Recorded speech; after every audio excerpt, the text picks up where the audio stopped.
Right, hello and welcome back to the Final Whistle podcast. My name is Harry McBain. I'm joined by Bobby Addison and Adam O'Connell. And today we're going to be talking about the Carabao Cup final, Tottenham in general just being quite bad and who their next manager is going to be, the potential takeover of Arsenal by Spotify owner Daniel Ek and some former players and some other stuff. But first, make sure that if you're new around on the channel, make sure you subscribe because VAR says so.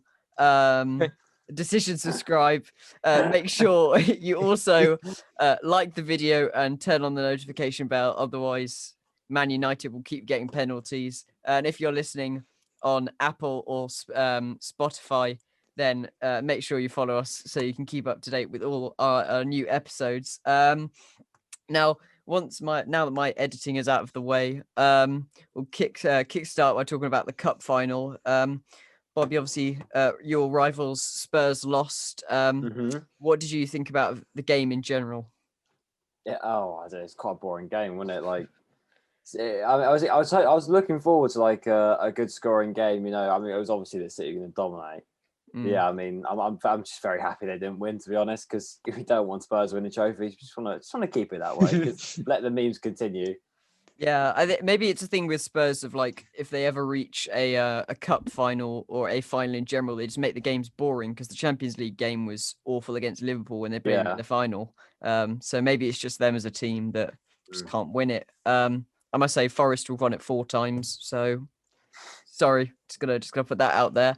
Adam, you were telling me before you've watched the highlights, and how Kane didn't even get a shot on target or even a shot, I don't think, generally.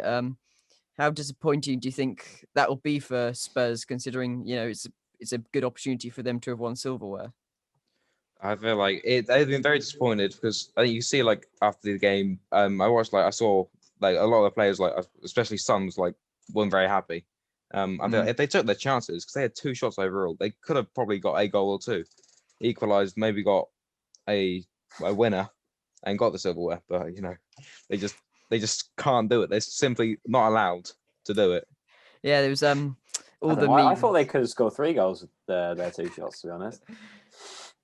That's nearly took their chances. That's nearly as good as that Michael Owen bit of punditry where they're saying about like if they'd scored the goals, then they might have won the game. Yeah. But that was it was all the memes of our great thanks, Son's crying now. Yeah, cheers, Son's crying. It was quite a good, obviously, for everyone and for the memes of football. But the build up to that week of you know the cup final and Spurs sacking Mourinho, we didn't really cover it much last week because we were talking about that Super League, which we managed to cancel. So thank you. Yeah, it was going to last months, Harry. It was going to last months. It was down to us. It was down single-handedly to us because we have the power. All them subscribers that came in stopped the Super League from happening. Exactly. Harry, it's true. Subscribe now. Kroenke and Perez watched it and they were simply said no and just cancelled it. Or not Perez even. Just said no. What was it? Kroenke and Abramovich and Sheikh Mansour, all of them, they were just like, nah, we can't do this, lads. Got to bow down to the podcast. Exactly. But yeah, Mourinho got sacked, and Mourinho is obviously like thought of as the like cup final master. Do you think that it was just a stupid decision by Spurs to sack him before the cup final? Because I mean, surely he could have just won something and then gone, well, we don't want you anyway. Like, surely they could have just done that.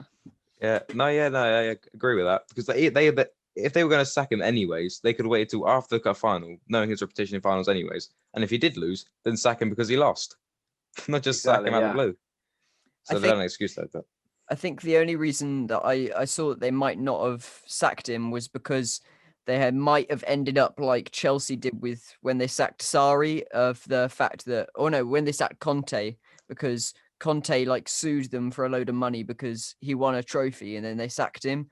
And if it depends if in Jose's contract it said about winning, like his target was to win trophies. If you won a trophy, that is possible actually, and then fired him, then they could have been sued. But still, it was a bit pointless, I think. Also, Mourinho shithousing on Instagram by posting the picture of them celebrating like a Real Madrid Cup win against Guardiola. was I was quite saying funny. it would have been so much sweeter if he posted it after the actual like result of the final. That'd be even better. Yeah, definitely. But these are the names that like have been on the manager's odd list to become the next Tottenham manager. Top of the list, Maurizio Sarri. Um, Well, I don't think that's going to happen, Who? is it? no, he's the old Chelsea manager, wasn't he? One that smokes a Yeah. lot. Oh yeah. Okay. So he's the favourite. Julian Nagelsmann, the Leipzig manager's the next favourite, but apparently he's going to be going to Bayern Munich. Bayern, yeah, And they 'cause reckon that he's Hansi going to, Flick's left. yeah, they're going to, because they have to pay him out of his contract there. Apparently RB Leipzig want £25 million compensation for Nagelsmann. I Really? know, yeah, so he'll be like the most expensive manager like Ever. move ever. Have anyone ever paid for a manager before? Like, do Well, they they actually have do to they have to pay compensation on the contracts, like to basically Yeah. generally they just have to pay off the contract or something. that? But obviously they've got something that means they Because can just usually you see transfer a load managers, of money. you don't often see managers going directly from club to club. You usually see them like getting fired or sacked or whatever, and then they go to a new club, don't they? Yeah. And some of the other names on the list, Nuno Espirito Santo, Scott Parker, Ryan Mason, Graham Potter, Rafa Benitez, and Brendan Rodgers. I don't think what was a few people that Michael Dawson, who used to play for Spurs and Forest, he's said at the weekend after the final that he'd quite like to see Scott Parker as Tottenham manager because he's played some quite decent football at Fulham, but you know the squad just hasn't been good enough. Do you think that would be a good appointment, Bobby? He used to play for them. I don't. I personally, I don't think that would be a good appointment. You know, like, but then again, it could be because they tried like the. Obviously, Scott Parker's not like the big name manager, is he? Like, yeah, we know he's played for him, and you know he's managing 18th place Fulham, which is is not the best thing to put on your CV. But then again, they have tried the big manager, and they went for Jose, and that didn't work either. So realistically, I think everything that is going to be done is going to be down to what Harry Kane wants. Because if they want him to stay, they're going to have to do whatever he says. Because now they've not won a trophy, and they can't win a trophy this season. Realistically, what is the reason for him to stay other than they bring in somebody and they spend loads of money, which doesn't ever work for Spurs, to be honest, because the last good signing they had was, I mean, Ndombele was okay. He's been good this season, but apart from that, not really anything, to be honest. Yeah. Do you think someone like Brendan Rodgers would leave Leicester? Because I don't think if I was Brendan Rodgers and I was at Leicester, I wouldn't, because it's just a bit of a silly move, isn't it, Adam? Yeah, he's Brendan Rodgers had a good season, so I think he'll stick at Leicester for at least a couple more seasons, and he might even extend his contract when that runs out. Yeah, I'm sure Daniel Levy, they're all like getting a bit worried unless they're gonna keep Ryan Mason on, which I don't think they'll do. I think he's a bit too inexperienced, but maybe He's had 2 games and won one of them, so 50% record so far. Quite a good record. I liked how Sky put it alongside Guardiola's. Yeah. just unnecessary, but it was still funny. Yeah. But there are a few people questioning now of how big of a mistake was it getting rid of Pochettino, considering the fact that even if you look at this season, Man City had a slow start and they didn't get some great results, but now they're top of the league and they're going to win the league, aren't they? And then they've just won the cup final. So do you think that was a mistake sacking Pochettino, Bob? Because he was probably one of the best managers they'll have for quite a while. Yeah, I mean, arguably, hindsight is always helpful, but at the end of the day, I think the sacking was maybe a bit like reactionary. Obviously, they lost the Champions League final, but I'm going to say that they were lucky to be there. I mean, I can't exactly remember their run to get there. I know they beat Ajax. They scraped the win against Ajax in the semi-finals. So yeah, they beat City as well, didn't they? Because I remember that game. And they were lucky with that as well because of VAR. VAR decisions and stuff like that.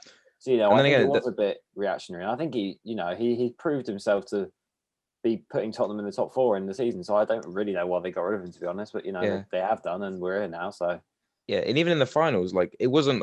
They played Liverpool, and it wasn't a bad Liverpool side at the time because Liverpool just beat Barcelona 4-0. They were on a good run in the Premier League, so Tottenham really can't fault him for that because they played against some hard teams and still managed to get to the finals. Exactly, yeah. So it was a bit of a poor decision there that maybe they wish they got him back. Now he's at PSG.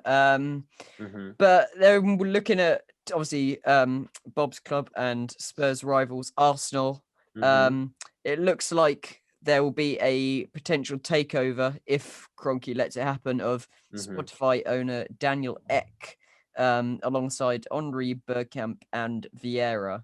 Daniel Ek's net worth $4.7 billion. And then Vieira's $33 million, Henri's $130 million, and Bergkamp's $25 million.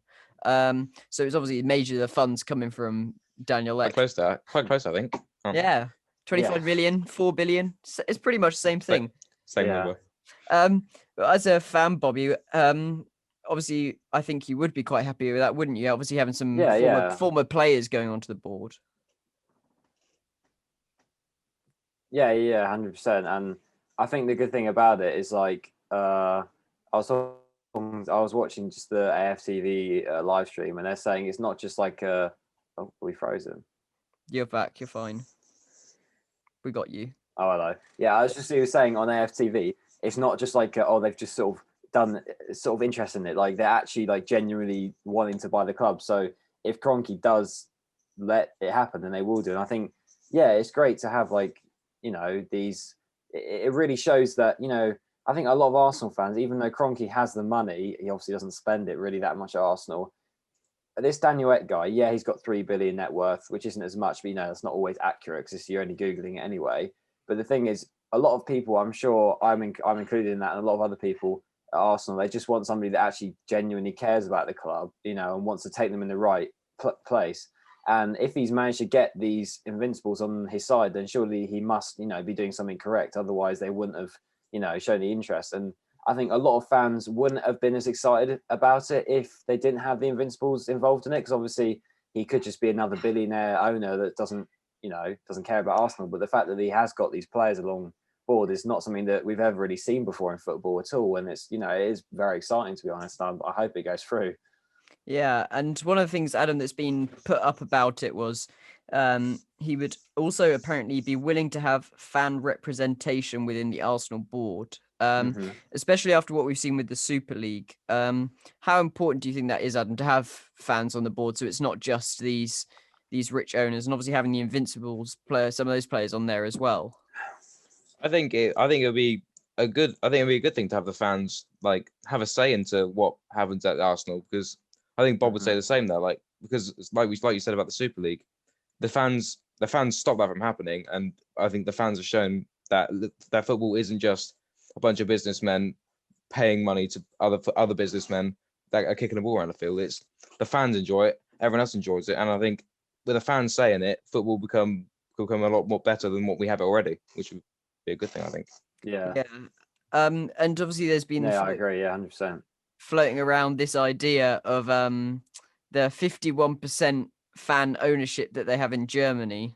It's kind of to help, I think, with the idea of the fans getting the final say. Do you think that's something we should have implemented maybe as a law into the British game, Bob?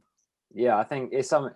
I'm not really sure how it works, but I think like maybe it has to be enforced by the government. I don't think like the club can do it. I don't know if you know any more on that, but yeah, I think it would be good to have it. What do you think?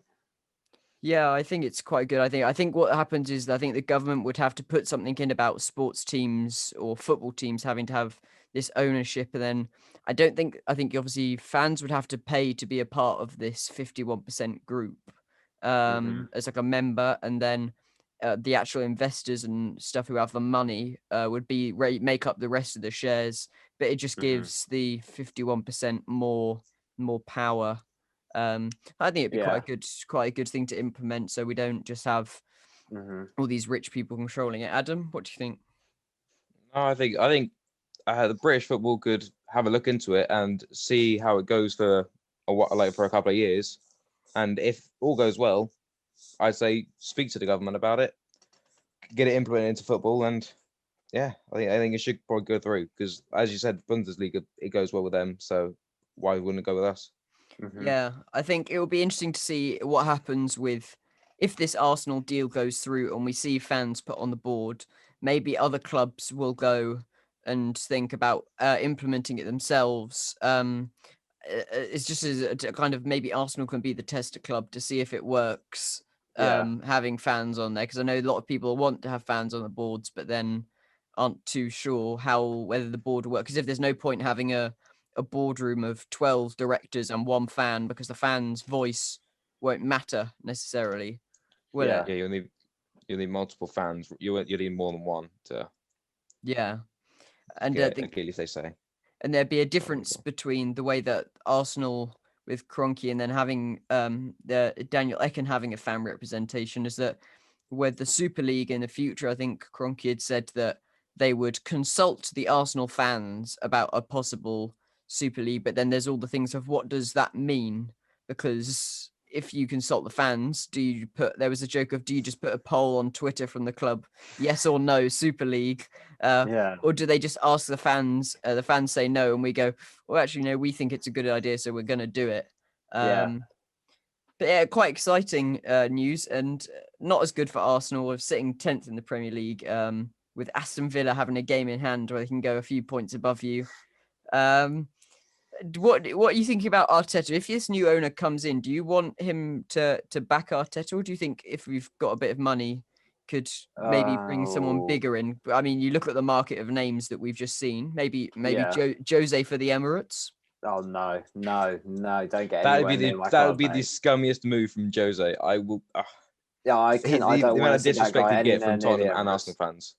He's just like drop back, sit in the back football, rubbish. No, I don't know. But anyway, Arteta, if he does win the Europa League, I'll be happy to back him. If he doesn't, I think he's got to go. It's just not acceptable. Yeah, he has to go. He's inherited the team, and yeah, I get he's won an FA Cup, but you have to respect that. But for Arsenal to be like 10th is shocking. It's so bad, and like if he doesn't win, like we dropped out the FA Cup to Southampton, we dropped out the League Cup. What other cups are there anymore? No, it's just the Europa League. We've had a few good games in the Europa League and a few iffy ones, like losing to Olympiacos at home.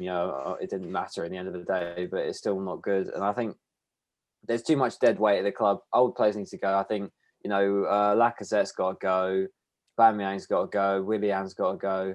It's bold, but I think we've just got to restart and build from some of like the key players. Like your Saka, Smith Rowe, Tierney, maybe Thomas Partey, Gabriel, and build a foundation. Because I respect. Not like I hate Lacazette and I hate Aubameyang. Like I respect them. Like they're good players and they've served us sort of well. But you can't keep clinging on to old players, and you have to restart, and you have to go and buy the next best thing to be the next best team. Yeah, I think I agree with that. Another topic that was announced today was this is Monday, by the way we're recording this. The Premier League's Hall of Fame, and Thierry Henry and Alan Shearer have been put into it.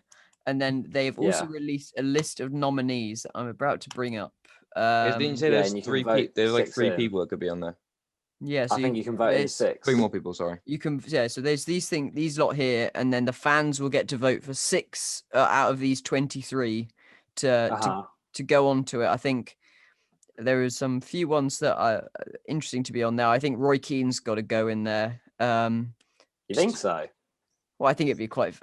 All the lovely punditry he gives us. I think if they ask him and he doesn't get in, and they ask him in the punditry, he'd be like, "You having a laugh?" or something like that. Or if they don't they don't shove him in, or that's his job to vote him into the Hall of Fame. Maybe off the top of your head right now, you two, Harry. I'll go with Harry first. What 6 would you vote in? I think probably put Beckham in there. Didier Drogba, I think, is quite a good. He's been a good enough icon. Probably Cantona, I think, has got to deserve to go in there. Yeah. And then maybe look at some others. John Terry, I think, has got to 100%. Go in. then it's between that's I think that's how many? That's 4, and then 2 more. I think Paul Scholes maybe deserves to go in because he came out of retirement to come back and win the league for Man United. A big part to play there, and then it would have to be the 6th one, between probably either Gerrard, Ferdinand, or maybe Ian Wright. Can't be Frank Lampard because he managed Derby and he doesn't deserve to win anything. Yeah. But those are probably the 5 that I would definitely put in. Yeah. All right, nice. Adam, maybe what would you go for? Well, I'd go Beckham also. Cantona. Gerrard. Cantona. Yeah. Terry. Yeah. I was going to say Didier Drogba, but I'm changing my mind a little bit, and I'm going to go Bergkamp instead. Mm-hmm. Nice. And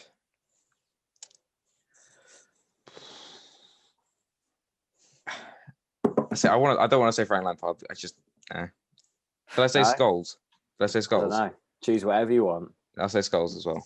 All right. 6. Yeah, I'm also thinking maybe as a 6 to go Vidic, but. Oh yeah, you could go Vidic. I'll give.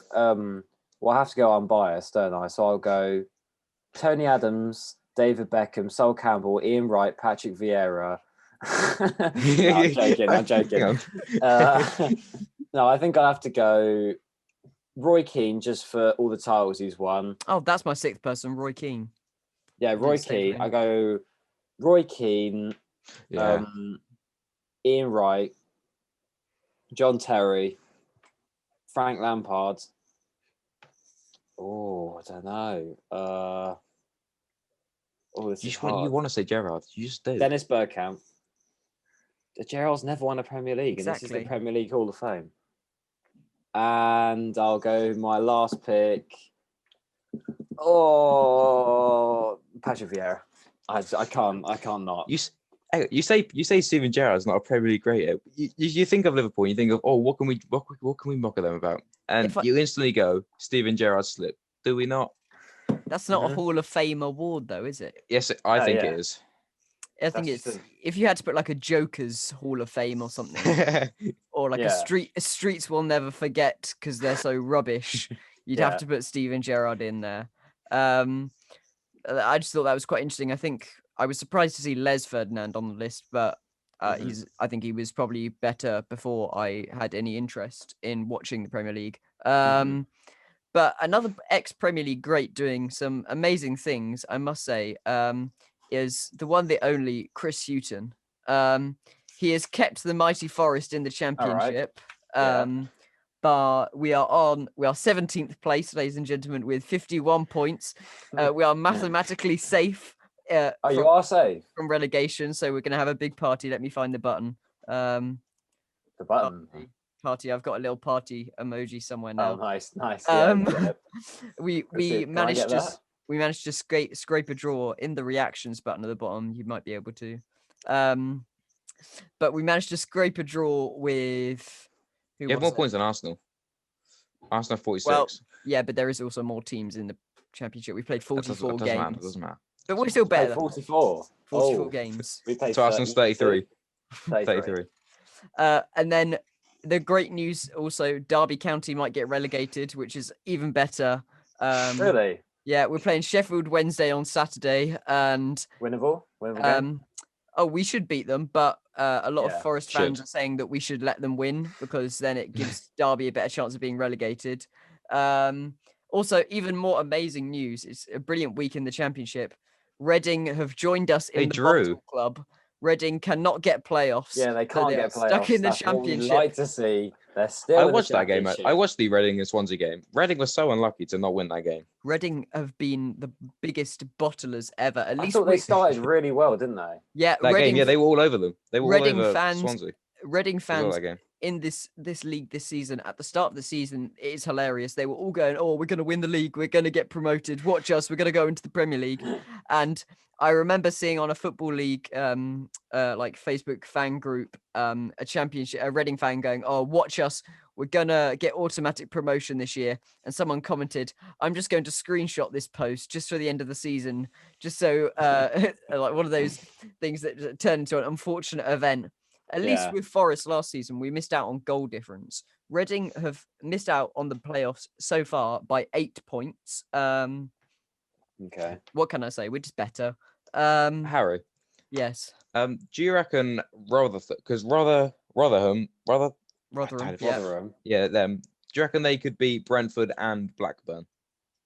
Brentford, not a single chance. Blackburn, maybe. I mean, Blackburn are just sitting Where in are the Brentford table. sitting in the table right now? Third place. They are not going to okay. get. They're not going to get automatic. So the playoffs are Brentford. Yeah. Brentford versus Barnsley and Bournemouth versus Swansea. Yeah. I have a feeling Bournemouth are going to go up. Yeah, because Rotherham have 2 games in hand, and if they win both games, they will go above Derby because of goal difference.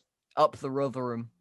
I want to see Brentford up. I want to see them not bottle the playoffs just for once. They're not going to win it. It's not going to happen though. Is it? You're right, it's going to happen. They've only won. It's like the Tottenham of the Championship. They've only won 2 in the last 6. They've drawn the rest. Bournemouth have won 5 in their last 6. So it's not really going to happen. Forest have only lost 1 in the last 6. We have only won 2 as well, so 3 draws. But that's not important. Wayne Rooney's Derby County that Sky love to milk is lost 5 games in a row now. Such an amazing manager. Everyone was praising Rooney for taking them out of the relegation zone. He should go to United. He could go and work. He could go to Spurs. He could be as much of a traitor that's a shout. Yeah. As much of a traitor as his former manager Jose.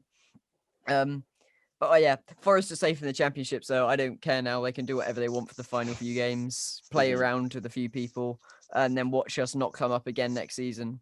But it'd be, if the playoffs, I want to see Barnsley go up just because it would be hilarious. They'd lose every game. They would just lose every game. Barnsley versus Manchester City. If it's one of them 9-0 games. I just wanted to say, they've added in a reactions thing for Tiago, like a Tiago one. Thumbs up, Merchant. Got loads in here. What have we got? I've got guys, come on. We've got all these reactions going on here. It's a shame for people listening on Spotify and that I can't actually see what we're doing, but oh well. Yeah. And then a final few things that I thought Bobby might interested to hear, some transfer news. Arsenal face a dilemma over future of 21-year-old midfielder Joe Willock, who is on loan at Newcastle, with the Gunners needing to sell players to raise funds. Would you be willing to sell Joe Willock, or do you want him to come back next season? I have no idea. If we could get some money for him, then I think we should sell him. Even though I like to see Arsenal youth players go through. We just got a big squad, so I don't really think he will get enough playing time. And it would be nice to see him go on and play well in Newcastle. He's actually secured them 8 points since he's been there. He should retire. Is what he should do. He did a brilliant thing at I think getting a draw against someone. I can't remember what the team was. Do you know, Adam? Do you know? I will leave. No, that was so just not cool. 95th minute. I mean, 94th minute disallowed. 95th minute decides to score again. Mm-hmm. And also Arsenal pricing both these players for £20 million each. Ainsley Maitland-Niles wanting to sell, as well as Eddie and Nketiah. Would you be fine with both of them leaving, Bobby? Obviously, I wouldn't mind Eddie and Niles. Nketiah going, but I'd like to see Maitland-Niles stay. I do think he's quite good. Fair enough.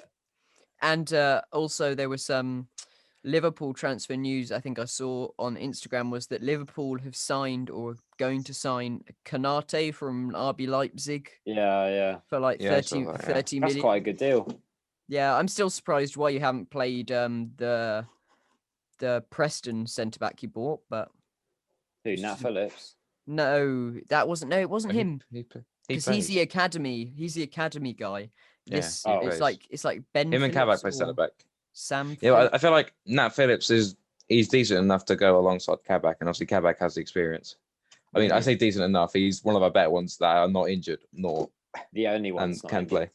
I think the only person that can come in to help Liverpool, you've got that Alisson kid in goal, but I've heard that there's this really good keeper in the Championship that's worth like 100 million pounds. I think his name is Bree Samba. Yeah. I've heard he's really, really good. I Would think you it's be like willing to sell him Karius for or- 100 mil? Would you accept that bid? I think it would have to be like 200 million. Got to go over the value price. Hang on. Bring I want in to see how much Allison's worth. to be a world record not goalkeeper, and he much. deserves it. And if you want a replacement for Salah, you could buy Joe Lolly. I've heard he is also a brilliant player. Yeah. Estimated value like 60 mil plus 28 mil add-ons. I think that's roughly what you could get for him. I think we know in how rich We Liverpool bought fans Allison for might be. 67 mil, like rounded up. What? Yeah. That And is what can I mental. say? 200 million for Bree Samba. It's got to happen. Steal. Not Absolute gonna lie steal. though, Liverpool in January were interested in Bree Samba, and I'm not lying. Were they actually? They were interested in him as a backup keeper for Allison because he had had an injury or whatever, and they wanted a better keeper than Adrian. So they were interested in signing Bree Samba, and that is not a lie. I will find the story. That's cool. I will kind of wish he's- he went now. He's the best player ever in the world to play in goal or just generally in football. Thank you everybody for listening. Make sure VAR said subscribe, like the video and everything. Make sure to follow us. No one wants to see Man United getting penalties, so you definitely should subscribe and follow and do all that. No more. Follow the Insta, Twitter. You go on. Yeah, we might even make Adam an official permanent person. If we Yeah. might promote him from guest who turns up every week. Thank you everybody for listening. That has been the final whistle. Oh.